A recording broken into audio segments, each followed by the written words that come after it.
ಬೆಂಗಳೂರಲ್ಲಿ ಪ್ರಯಾಣ ಮಾಡೋದು ಇತ್ತೀಚಿನ ದಿನಗಳಲ್ಲಿ ಬಹಳ ದುಬಾರಿ ಅನ್ನುವಂತ ರೀತಿಯಲ್ಲಿ ಆಗೋಗಿದೆ. ಬಿಎಂಟಿಸಿ ಬಸ್ ಪ್ರೈಸ್ ಹೈಕ್ ಮಾಡಿದ್ರು, ದರ ಏರಿಕೆ ಆಯಿತು. ಮೆಟ್ರೋ ದರ ಏರಿಕೆ ಆಯಿತು. ಇದೀಗ ಆಟೋ ಸರದಿ, ಆಟೋ ಮೀಟರ್ ದರ ಏರಿಕೆಗೆ ಮುಹೂರ್ತ ಫಿಕ್ಸ್ ಆಗಿದೆ. ಇವತ್ತು ಈ ಆಟೋ ಮೀಟರ್ ದರ ಹೆಚ್ಚಳ ಇದರ ಬಗ್ಗೆ ನಿರ್ಧಾರವನ್ನ ಕೈಗೊಳ್ಳಲಾಗುತ್ತೆ. ಆಟೋ ಮೀಟರ್ ದರ ಹೆಚ್ಚಳ ಮಾಡಬೇಕು ಅನ್ನುವಂಥ ನಿಟ್ಟಿನಲ್ಲಿ ಒತ್ತಡ ಕೇಳಿಬಂದಿದೆ. ಬೆಳಗ್ಗೆ 11 ಗಂಟೆಗೆ ಡಿಸಿಪಿ ಕಚೇರಿಯಲ್ಲಿ ಮೀಟಿಂಗ್ ಇದೆ.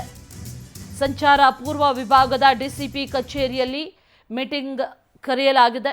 ಆಟೋ ಮೀಟರ್ ಪರಿಷ್ಕರಣೆಗೆ ಸಂಬಂಧ ಇಲ್ಲಿ ಚರ್ಚೆಯನ್ನು ನಡೆಸಲಾಗುತ್ತೆ. ಇವತ್ತು ಮೀಟಿಂಗ್ ಕರೆದಿರುವಂಥ ಸಭೆಯ ಸೂಚನಾ ಪತ್ರವನ್ನು ಕೂಡ ಗಮನಿಸ್ತಾ ಇದ್ದೀವಿ. 11 ಗಂಟೆಗೆ ಸಭೆ ಇದೆ ಅನ್ನುವಂಥ ನಿಟ್ಟಿನಲ್ಲಿ ತಿಳಿಸಿದ್ದಾರೆ. ಅಲ್ಲಿ ಸಭೆಯ ಬಳಿಕ ಈ ಆಟೋ ಮೀಟರ್ ದರ ಹೆಚ್ಚಳ ಆಗುವಂಥ ಸಾಧ್ಯತೆ ಇದೆ ಅನ್ನುವಂಥ ಮಾಹಿತಿ ಲಭ್ಯ ಆಗ್ತಾ ಇದೆ. ಮತ್ತಷ್ಟು ಡೀಟೇಲ್ಸ್ ಅನ್ನ ನೀಡ್ತಾರೆ ನಮ್ಮ ಪ್ರತಿನಿಧಿ ಸುಷ್ಮಿತಾ, ನೇರ ಸಂಪರ್ಕದಲ್ಲಿ ಜಾಯಿನ್ ಆಗ್ತಾ ಇದ್ದಾರೆ. ಸುಷ್ಮಿತಾ, ಈಗಾಗಲೇ ಬಿಎಂಟಿಸಿ ಆಯಿತು, ಜೊತೆಗೆ ಮೆಟ್ರೋ ಆಯಿತು. ಅನೇಕ ಜನರು ಆಟೋದಲ್ಲಿ ಓಡಾಡೋಕೆ ಶುರು ಮಾಡಿದ್ರು. ಈಗ ಆ ದರ ಕೂಡ ಏರಿಕೆ ಆಗ್ತಾ ಇದೆ. ಎಷ್ಟು ಹೆಚ್ಚಳ ಆಗಬಹುದು? 10 ರಿಂದ 15 ರೂಪಾಯಿ ಅಂತ ಹೇಳ್ತಾ ಇದ್ದಾರೆ. ಏನು ಮಾಹಿತಿ ಇದೆ? ಎಸ್ ಅಶ್ವಿನಿ, ಹೊಸ ವರ್ಷ ಆರಂಭ ಆದಾಗ್ಲಿಂದಲೂ ಕೂಡ ಬೆಂಗಳೂರಿನ ಪ್ರಯಾಣಿಕರಿಗೆ ಶಾಕ್ ಮೇಲೆ ಶಾಕ್ ಕಾಯ್ತಾ ಇದೆ.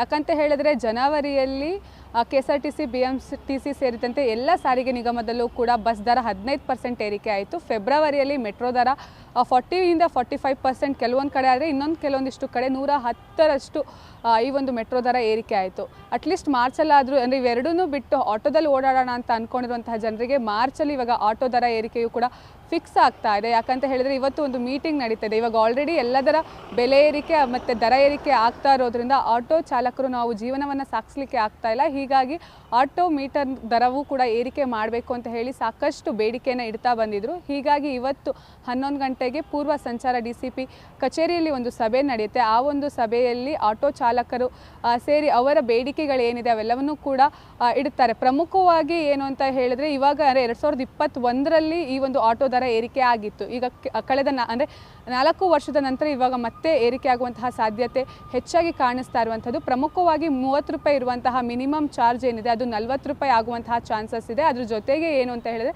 ಪ್ರತಿ ಕಿಲೋಮೀಟ್ರಿಗೂ ಕೂಡ 5 ರೂಪಾಯಿ, ಹಾಗೆ 2 ಕಿಲೋಮೀಟ್ರಿಗೆ 10 ರೂಪಾಯಿ ಏರಿಕೆ ಮಾಡಬೇಕು ಅಂತ ಹೇಳಿ ಇವಾಗ ಪ್ರಸ್ತಾವನೆಯನ್ನು ಇಟ್ಟಿರುವಂಥದ್ದು. ಕಾದು ನೋಡಬೇಕಾಗಿದೆ 11 ಗಂಟೆಯ ಬಳಿಕ ಈ ಒಂದು ಸಭೆಯಲ್ಲಿ ಏನೆಲ್ಲ ಚರ್ಚೆ ಆಗುತ್ತೆ ಅಂತ ಹೇಳಿ. ಹಾಗೆ ಆಟೋ ಚಾಲಕರ ಬೇಡಿಕೆ ಈಡೇರುತ್ತೆ, ಹಾಗೆ ಎಷ್ಟು % ಆಟೋ ದರ ಏರಿಕೆ ಆಗುತ್ತೆ ಅನ್ನೋದನ್ನ ಕಾದು ನೋಡಬೇಕಾಗಿದೆ. ಬಹುಶಃ ಇವತ್ತಿನ ಮೀಟಿಂಗಲ್ಲಿ ಡಿಸೈಡ್ ಆಯಿತು ಅಂತ ಹೇಳಿದ್ರೆ ನಾಳೆಯಿಂದಲೇ ಹೊಸ ದರ ಜಾರಿಯಾಗುವಂತಹ ಸಾಧ್ಯತೆ ಹೆಚ್ಚಾಗಿದೆ. ಅಶ್ವಿನಿ.